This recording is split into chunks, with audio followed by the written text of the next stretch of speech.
Hi guys, and welcome. In this video we'll explore the surface area of a rectangular prism.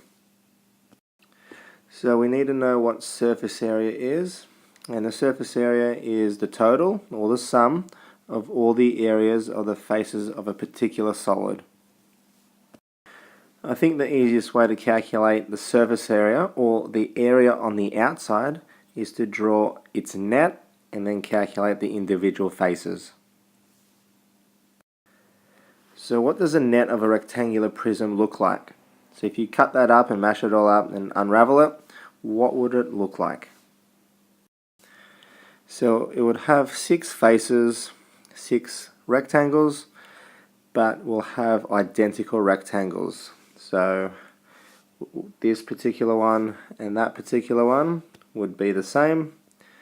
This particular one and that rectangle would be the same. And that one would also be identical. That particular side length, or the edge here, is in fact those two. When these two join up, it would be that particular length there. So if we're looking at dimensions, that would help us out. So we know that the top and bottom are identical. We know that the back and front are also identical, and so are the two ends.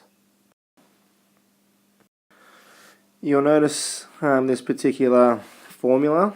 The surface area is 2 multiplied by LB plus LH plus BH.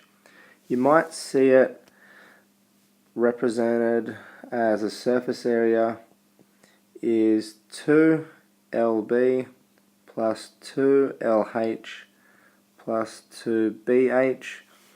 All we've done is factorized the 2 out the front and kept it there. The LB would be this area, but because we have 2 of them, we've multiplied it by 2.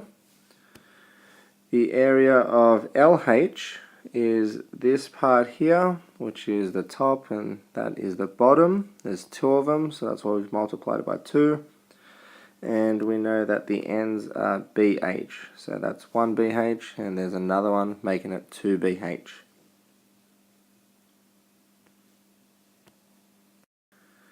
Alright, let's use that information to calculate the surface area for this rectangular prism.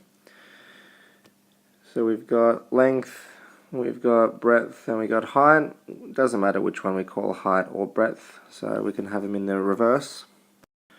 So here's our surface area of a rectangular prism formula. Here are our values, length, breadth, and height. Let's substitute the values. So 2 multiplied by 15 times 5 plus 15 times 7 plus BH, which is 5 times 7. So you can do that on the calculator straight away to get your answer, or you can do 2 multiplied by the sum of all of those. So our answer is 430 square centimeters. Okay, you can pause the video and have a go at this particular question. Just make a note of the units used in this one, make sure they're all consistent, and we'll have a look at the solution in a moment. Alright, here we go. Here's our area or our surface area formula. Here are our measurements. Just make sure that we don't use 80 but we use 0.8 because these two are in meters, so that one needs to be in meters as well. Here is our substitution. There's our L, there's our B, LB. Here's our L, here's our H, LH, and here's our B, here's our H, BH. So 2 multiplied by the product and the sum of all those. And here's our solution, 15.12 square meters.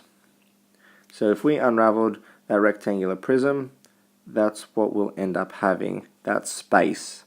So if we had cardboard needed to make that particular rectangular prism, how much cardboard is needed, and 15.12 square meters is needed. Okay, pause the video and have a go at those two questions. I'll put the solutions up there in a second. Make sure you show you're working out and make sure you understand each logical step. Okay, so here are our solutions. If you didn't get the right answer, have another go at it. If not, ask as soon as you get to class next period, and we'll tackle that solution next period.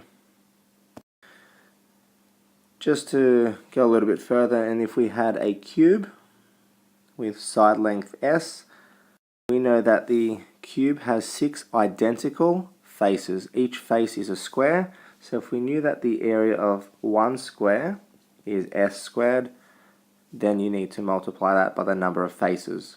So the area of one square is s squared multiplied by 6, 6s squared. So if you do see a cube, you could use that particular method. Okay, thanks for watching this video.